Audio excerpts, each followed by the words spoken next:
Yeah, you learn to let go of memory, Mr. Ryan, because it's untrustworthy. It's limited. It's a limited perspective.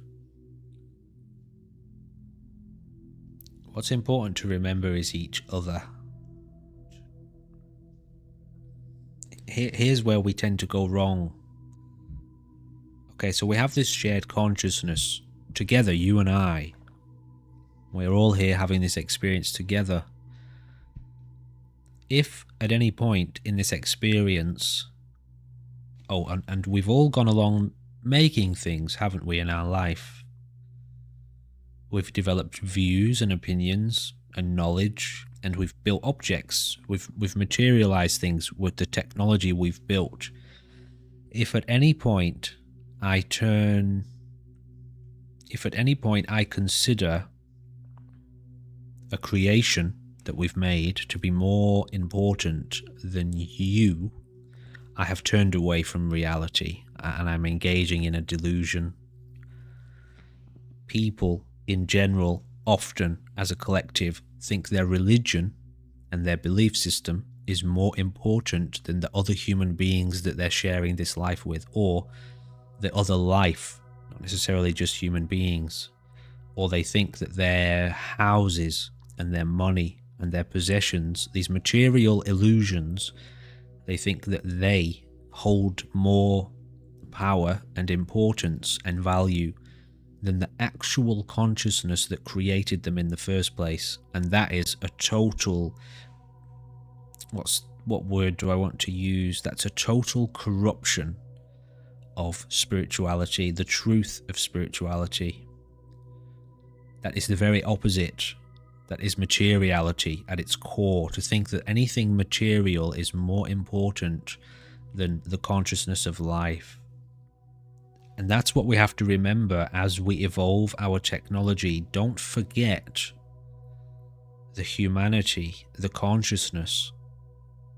Don't try and make this technology out to be God, because it's not. It's a grain of sand on the beach. It's ultimately meaningless in the face of reality. So that's, if you know that, and if you can hold that in your consciousness on a daily basis, you're good. You're in touch with life. You're on the same page. And it's easy then. But we don't live that way as a collective. At the heart of our society is a total corruption of that. At the heart of this modern economy is a total corruption of that principle. We look towards profit over people, which is a total corruption of that principle. So it's a total corruption of spiritual reality, which is why, well, that's why we kill each other and fall into immense despair. I had this conversation a few times over the last couple of years. Something called a love-based economy.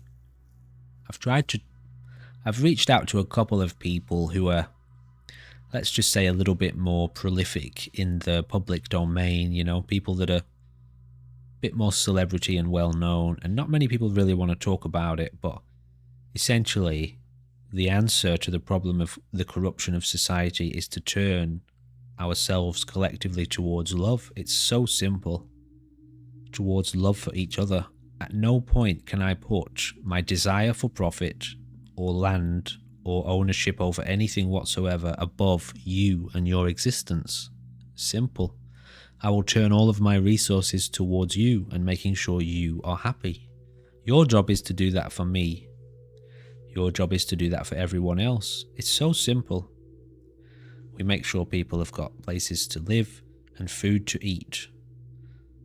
Unconditionally, that their needs are met because we love them and we want them to be safe and to be secure and to be happy. Now, at no point can I put my own personal profit or desire, even if I want to make something. I can't do that if it's going to negatively impact you or the system. I can't turn away from my love for you for my own gratification. So I live in service and I turn my resources, all of them, towards you and your happiness. It's so simple. But that's the very opposite of the current economy that we have. It's greed driven, profit driven, ownership driven, individual, me as an individual rising above everybody else. And so the knock-on effect of that is that I take more and more and more of your resources and I hoard them and you have less. And that's the model of the current model of economy that we're working for. What you end up there with is lots of individuals, little groups of individuals who have managed to climb to the top of the pyramid in their respective spheres, their countries or their society, their land, wherever they live. And so now those people end up in conflict with each other because those people at the top want to grab what the other person at the top has because they're in competition. And now we have war. And since these people tend to dominate the decision making at the top of this current model of society, now they turn the whole society towards feeding their war, which is why we have militaries and why we invest billions and billions of dollars in weaponry. It's totally fucking insane and it's obvious to see. But I don't know, people don't seem to want to have that conversation.